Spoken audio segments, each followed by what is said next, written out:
ইমান দুৰ্নীতিমুক্ত অসমখনত কি ধৰণে তেওঁ সাহস কৰিলে যে তেওঁ 17টা 15টাকৈ হীৰা আঙুঠি কিনিব পাৰিলে, ইমান মাটি সম্পত্তিৰ লগতে ইমান কেছ টকা তেওঁ ঘটিবলৈ সক্ষম হ'ল। যি ধৰণে তলৰ বিষয়াবিলাকৰ ওপৰত তদন্ত চলিব, সেই ধৰণে ডাঙৰ ডাঙৰ তেওঁতকৈ ওপৰৰ বিষয়াবিলাকৰ ওপৰত তদন্ত চলিবনে? যিসকল এডিচি, ডিচি বা ছেক্ৰেটেৰিয়েটৰ ডাঙৰ ডাঙৰ IAS অফিচাৰ আছে, সেই ধৰণে আমাৰ অসমত যিসকল বিয়াগুম নেতা, যিসকল বিয়াগুম বিষয়াৰ বহুতো কোটি কোটি টকাৰ লুণ্ঠন হোৱাৰ কাহিনী পোহৰলৈ আহি থাকে, তেওঁলোকক কেতিয়াবা এনেকুৱা ব্যৱস্থাৰ মাজেৰে আনি গ্ৰেপ্তাৰ কৰিব পাৰিবনে? এই ধৰণৰ ঘটনা যেতিয়া পোহৰলৈ আহে বা এই ধৰণৰ ঘটনা আমি যেতিয়া দেখিবলৈ পাওঁ, তেতিয়া কিন্তু এটা ডাঙৰ প্ৰশ্ন আহে যে এই বসুন্ধৰাটো সম্পূৰ্ণৰূপে বিফল হ'ল নেকি? নমস্কাৰ বন্ধুসকল, আজি হয়তো অসমত নুপুৰ বৰা নামটো নুশুনা ব্যক্তি খুবেই কম আছে। আজি দুজন অবৈধ প্ৰেমিকৰ কথা আলোচনা কৰিম। কনিষ্ঠ সহকৰ্মী সুৰজিতিকাৰ সৈতে নাচত মগন ACS নুপুৰ। ACS বিষয়া নুপুৰ বৰাৰ সম্পত্তিৰ পাহাৰ को गिरफ्तार कर लिया गया है, जिनका नाम है नुपुर बोरा। ACS বিষয়া নুপুৰ বৰাৰ 2 নম্বৰী। सरकारी अफसर का नाम नूपुर बोरा है। কোটি কোটি টকা লুটি সৰ্বত্ৰ চৰ্চিত হৈ পৰিছে ACS নুপুৰ বৰা। যিগৰাকী দুৰ্নীতিগ্ৰস্ত ACS বিষয়াই নিজৰ পাৱাৰ মিছ ইউজ কৰি কোটি কোটি টকাৰ সা সম্পত্তি গঢ়িলে, হীৰাৰ আঙুঠি পৰা আদি কৰি কেছ টকালৈকে, মুঠতে তেওঁৰ আইতকৈ 400 গুণ বেছি তেওঁ সা সম্পত্তি ঘটিছে বুলি সৰ্বত্ৰে চৰ্চা চলি আছে বা CM ভিজিলেন্সৰ লোকসকলেও কৈছে। এই গোটেই কথাখিনি চলি থকাৰ মাজতে মোৰ কিন্তু মনত কেইটামান প্ৰশ্ন আহিছে। আচলতে এই দুৰ্নীতি কৰাৰ যোনটো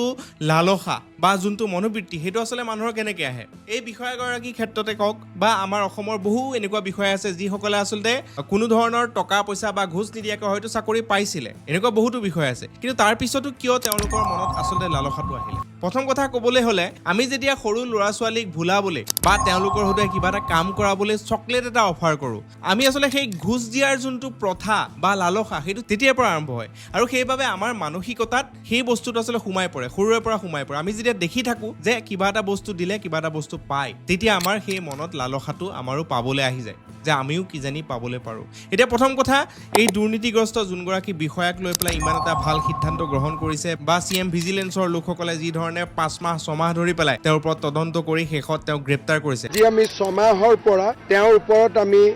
গোপনে ইনকুৱাৰী কৰি আছিলোঁ। সেই ঘটনাটোক যিদৰে সকলোৱে শলাগ লৈছে, ময়ো শলাগ লৈছোঁ বা সেইটো শলাগ ল'বলগীয়া কথা, কাৰণ এনেকুৱা ধৰণৰ দুৰ্নীতিগ্ৰস্ত বিষয়াৰ কাৰণে সমাজৰ বহুতো লোকে হাৰাশাস্তিত ভুগিব লগা হয়,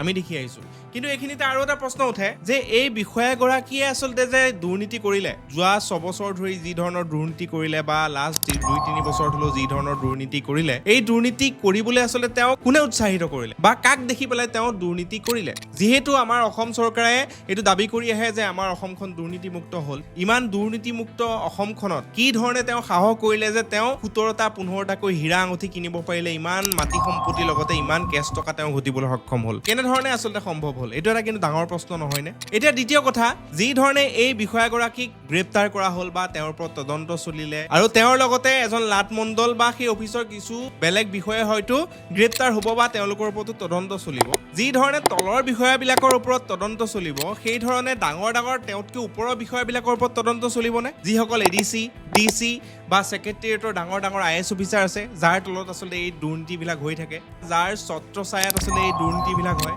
আমি যিমান দূৰ জানো, আল্টিমেটলি কিন্তু এই চক্ৰ বিষয়া অফিচৰ কাগজ পাতিবিলাক লাষ্টত গৈ ADC বা DC পৰ্যায়লৈকে যায়। চ' তেওঁলোক আচলতে তদন্তৰ আওতালৈ আহিবনে? এইটো এটা মোৰ দ্বিতীয় প্ৰশ্ন। আৰু তৃতীয় প্ৰশ্নটো হৈ গ'ল, যি ধৰণে তাৎক্ষণিকভাৱে ইমান বিচক্ষণতা দেখুৱাই এই বিষয়াগৰাকীক গ্ৰেপ্তাৰ কৰা হ'ল, ইমান ধুনীয়া ব্যৱস্থাৰ মাজেৰে তেওঁক গম নিদিয়াকৈ তেওঁক ফাইনেলি গ্ৰেপ্তাৰ কৰাৰ লগতে তেওঁৰ সকলো সা সম্পত্তি বাজেয়াপ্ত কৰিবলৈ সক্ষম হ'ল, সেই ধৰণে আমাৰ অসমত যিসকল বিয়াগুম নেতা, যিসকল বিয়াগুম বিষয়াৰ বহুতো কোটি কোটি টকাৰ লুণ্ঠন হোৱাৰ কাহিনী পোহৰলৈ আহি থাকে, তেওঁলোকক কেতিয়াবা এনেকুৱা ব্যৱস্থাৰ মাজেৰে আনি গ্ৰেপ্তাৰ কৰিব পাৰিবনে বা তেওঁলোকৰ ওপৰত তদন্তও চলাব পাৰিবনে? এইটো মোৰ তৃতীয় প্ৰশ্ন আছিলে। এতিয়া মোৰ চতুৰ্থ প্ৰশ্ন, যিসকল বিষয়াই ইচ্ছাকৃতভাৱে সাধাৰণ নাগৰিকসকলৰ বা সাধাৰণ ব্যক্তিসকলৰ ফাইলবোৰ বছৰ বছৰ ধৰি পেলাই থয়, তেওঁলোকেও কিন্তু এক প্ৰকাৰৰ কাৰাপশ্যন কৰিছে বুলিয়ে ক'ব লাগিব। হয়তো তেওঁলোকে পইচা নোপোৱাৰ কাৰণে সেই ফাইলবিলাক পেলাই থৈ দিয়ে। কিছুমানতো এনেকুৱা উদাহৰণ দেখিবলৈ পাইছোঁ যে 10 বছৰ 12 বছৰ কোনোবা শিক্ষকৰ ফাইল পেলাই থৈ দিছে,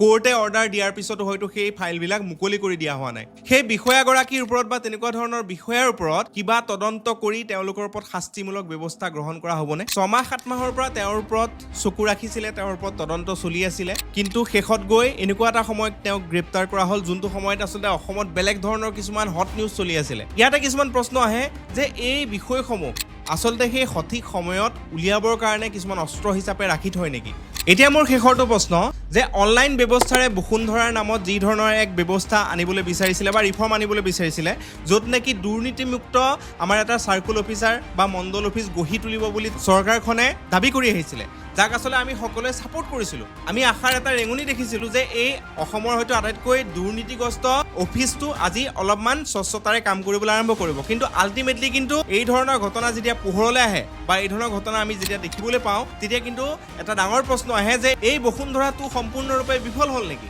কাৰণ বসুন্ধৰা সিস্টেমটো অনলাইন আনিলে যদিও কিন্তু আল্টিমেটলি অনলাইন কৰি কোনেও কিন্তু সম্পূৰ্ণৰূপে সুফল পাবলৈ সক্ষম নহ'ল হয়তো 90% মানুহে অনলাইন কৰাৰ পিছত আকৌ সেই চাৰ্কুল অফিচলৈ কিন্তু তাঁতবাতি কৰিব লগা হ'ল আৰু অকল যাব লগাই হোৱা নাই হয়তো তাত গৈ পেলাই বহু টকাৰ ঘুষ দিয়াৰ পাছতহে তেওঁলোকৰ মাটিৰ নামজাৰি হ'ল মানে আল্টিমেটলি সেই অনলাইন যোনটো ব্যৱস্থা আনিলে সেইটো ফেইল হৈ গ'ল চ' সেইবাবে হয়তো আজি এই নুপুৰ বৰা নিচিনা বিষয়া বা তেনেকুৱা ধৰণৰ বহু হয়তো বিষয়া থাকিব অসমত যোনে সম্পত্তিৰ পাহাৰ গঢ়িব পাৰিছে আৰু আজি হয়তো সেই নুপুৰ বৰা সেই পাৰ্টিকুলাৰ এলেকাটোত চক্ৰ বিষয়া হিচাপে হৈ থকাৰ কাৰণে বা এটা বিশেষ সম্প্ৰদায়ৰ লগত মাটিৰ লেনদেন বা আদান প্ৰদান কৰাৰ কাৰণে আজি CM ভিজিলেন্সৰ চকুত পৰিলে সত্ৰৰ মাটিৰ 5 কিলোমিটাৰৰ আশে-পাশে বেলেগ কাকো মানে ট্ৰান্সফাৰ কৰিব নোৱাৰে